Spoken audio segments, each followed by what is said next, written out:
ቲና ዳኒና ኤደን ሊጋቡ መሆናቸው የመጥሪያ ወረቀት ከደረሳት በኋላ ክፉኛ ጨልላለች። ታዲያ የሰርጋቸው ሰዓት በጥይት ተኩሰህ ሰርጋቸውን እንድታደበዝዝልኝ ደስታውን ወደ ሀዘን እንድትቀይርልኝ ስትልም ይህንን ነፍሰ ገዳይ የተማጸነችው ትገኛለች። ሌላኛው እንግዲህ ተመስገን ትሁትን ክፉኛ በእህቷ እየተደራደራት ነው። እህቷን አግቷት በቪዲዮ በመቅረጽም ማስረጃውን በማሳየት እህትሽን አለቃትም ከኔ ጋር ተስማምተሽ የምትኖሪ ከሆነ ደግሞ እለቃታለሁ ይላል። ሆኖም ትሁት የማትፈልገውን ህይወት ከተመስገን ጋር ለመኖርም ተገደደች። የእነ አባባ ቤትንም ጥላ ተሰናብታ ወጣች። ርቀውና ስመው ሸኝተዋታል። እንደ ልጄ እንደ ካሊብን የማይሽ በፍጹም አለይሽም። እንግዲህ ቁርጥ መጣና እኔና አንቺ ልንለያይ ግድ ሆነብንን። ለማንኛውም ትሁት በጣም አመሰግናለሁ በማለትም መርቀው የሸኟት ትሁት በር ላይ እየተጠባበቋት ያሉት ተመስገንና ቲና ወደ ቤቱ ይዞ ለመሄድም እየተጣደፈ ነው። አጅሪት ቲናማ ኤደንንና ዳኒን አንድ ላይ ስታያቸው ክፉኛ ተናዳለች። ይህ ንዴቷ የት እንደሚያደርሳት ባይታወቅም ግን ራሷን ለመቆጣጠር እንኳን ምን ያህል እንደከበዳት ተመልክተናል። ትሁት ድራማ ክፍል 76 ምን አዲስ ነገር አለ? እስኪ ቀሪዎቹን አብረን እንዳሳቸው። በባለፈው ክፍል ቲና የድርጅት መጥሪያ ወረቀት ከዛ ከቢሯቸው ወንጀል እንደሚሰራ ተደርጎ የተቀነባበረው ወረቀት እጇ ይደርሳል። ይህ ወረቀት በተመስገን አማካኝነት ነበር የተሰረቀው። ታዲያ ወረቀቱን ይዛ ወደ ቤት ይዛ በመጣትም በር ላይ ቆመች። አባ ምን ስታረጊ መጣሽብኝ? እዚህ ቤት እንዳትመጪ እኮ አስጠንቅቄሻለሁ ሲሉም ይነግሯታል። እሷም ይህንን ወረቀት ካየ በኋላ ማን እንደሚወጣ እንተያያለን ትላለች። አባባ ከቲና የተቀበሉትን ወረቀት ሲያነቡትም በጣም ተገረሙ። እንዴት ብሎ እጇ እንደገባ ማስደነቃቸው። ይህ ወረቀት እንዴት እጅሽ ሊገባ ቻለ?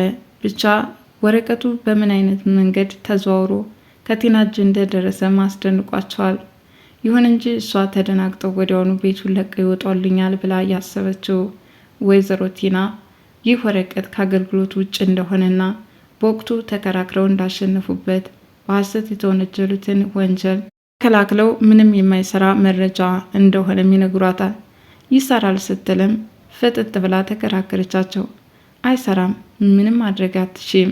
እንግዲህ አንቺ ልታሳኪ ያሰብሽው አንድ ነገር አለ። ነገር ግን ይህ ወረቀት አገልግሎቱ ያለፈበትና ከዛሬው 2 ዓመት በፊት የደረሰን ክስ ነበር ተብላለች።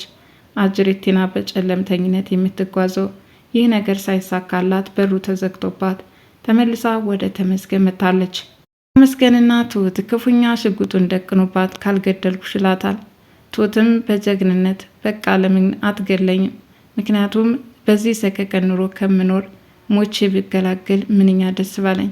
ለማንኛውም ከፈለክ መግደል ትችላለህ በማለትም ከሽጉጡ ጋር እየታገለች ያለችው ትሁት አሁን ተመስገን ሀሳቡን እንዲቀይር አድርጎታል።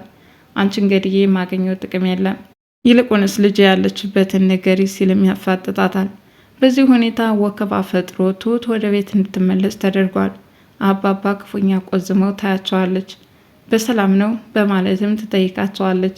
እሷ የደረሰባትን ከባድ አጣብቂኝ ለአባባ መናገር አልፈለገችም። አባባ አጅሪት ቲና ወደ ቤት የሆነው ርቀት ይዛ መታ እዚህ ቤት ባለቤት ለመሆንና እነሱን ለማስፈራራት የተጠቀመችበት ዘዴ እንዳልተሳካላትና እንደተመለሰችም ይነግሯታል። ትሁት መቼ የሆነ ቲና የሚሏት ግን እና የወረቀት ምንም አይነት ፊክት የለውም ስትልም አባባን ጠይቃቸዋለች። አገልግሎቱ ያለቀ የዛሬው 2 ዓመት በሐሰት የተከሰስኩበት መረጃ ነበረ። ወጉስ ሊበላ አይቲና ማንኛውም በራሷ ጉዳይ እያስጨነቃት ያለው ትሁት አሁን ብቻዋን ቤት እያጸዳች ሳለም አጅሬው ተመስገን ሰተት ብሎ ወደ ቤት መጥቷል። ታዲያ ምን ስታረግ መጣህ? እባክህን ይህ የሰው ቤት ነው፣ ሰርቼ ልኖርበት እያለች ትማጸነው ገብታለች። እሱም ልጄ የት እንዳለች እስካልነገርሽ ድረስ በፍጹም አልለቅሽም። ታያለሽ፣ እንደውም አንድ አዲስ መረጃ ይዤልሽ መጥቻለሁ። ይህ በጣም ላንቺ ጥሩ ብስራት ነው ይላታል። ትሁት አንዳች ክፉ ነገር አንግቦ እንደመጣባትም ተጠራጥራለች። ስልኩ የቀረጸውን ቪዲዮም ለትሁት ያሳያታል። እህቷ ታግታ እንደሆነም ትመለከታለች።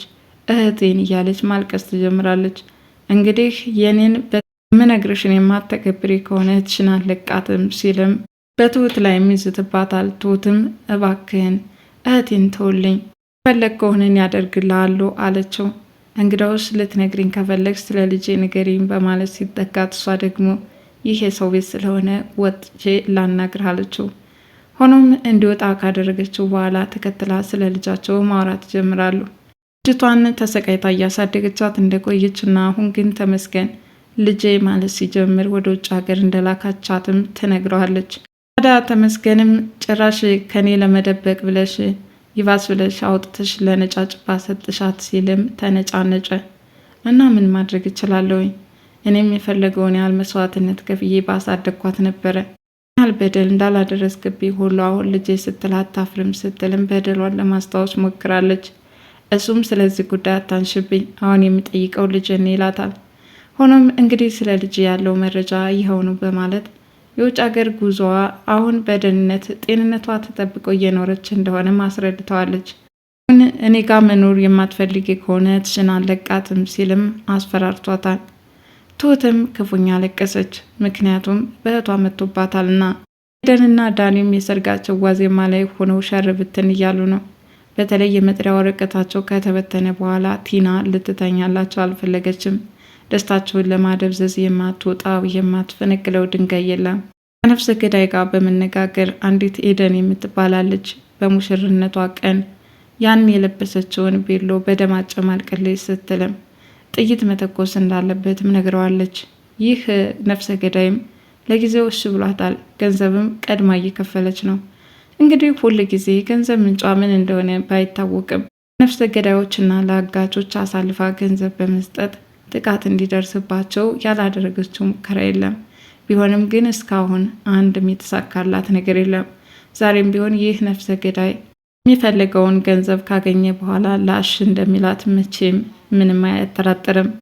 ጋቸው ዋዜማ ቤሎ ለብሳ የተመለከተቻቸው እናት ማለትም የኤደን እናት ምን ያህል እንደተደሰተችና ይህን ቀን በጉጉት ስትጠብቀው እንደነበረም ገልጻለታለች። ይህንን ስትሰማ በራሱ ሀሳቡና ጭልጥ ብላለች። ምክንያቱም የተመስገን ነገር በጭራሽ ረፍት እየሰጣት አይደለምና እንዴት ሆንሽ? ምን ሆነሽ ነው የተከልሽው? ስትልም ጠይቃታለች። ያ ተመስገን ተብዬ ሊፋታኝ አልቻለም። ዛሬ ደግሞ ከኔ ጋር ካልኖርሽ ብሎ አስጨንቆኛል ስትልም ለኤደን ነግራታለች። ይህ ተመስገን ምንም ማድረግ ይቻላል እያለችም ስታወራ ነበር።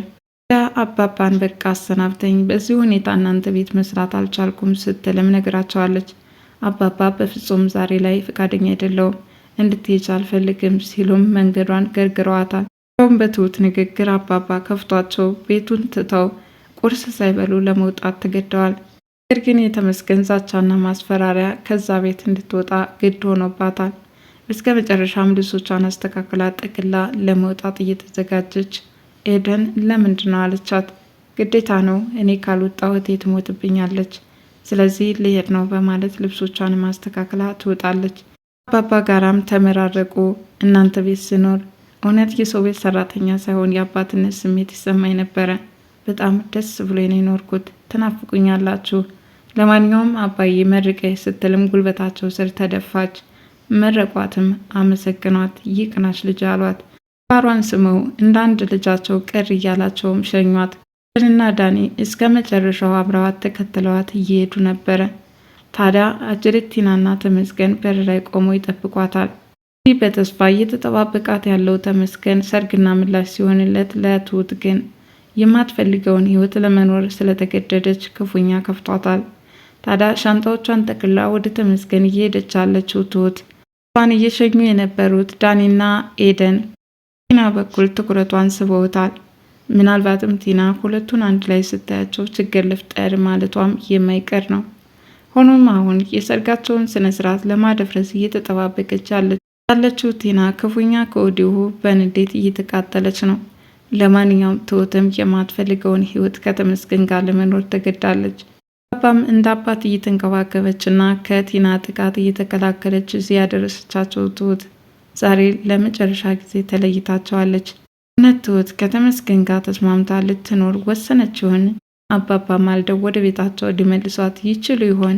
በቀጣይ ክፍል አብረን የምንከታተል ይሆናል። ለማንኛውም ግን ተመስገን በላይ በታች ብሎ ትሁትን መቃብር እንኳን ብትወርጅ አለቅሽም ሲል በመጨረሻም ሀሳቡንና እቅዱን አሳክቷል። ትሁትን እጁ ማስገባት የቻለው ተመስገን በቀጣይ ክፍል ልጅን አምጪ ሲል ይጨቃጨቃት ይሆን?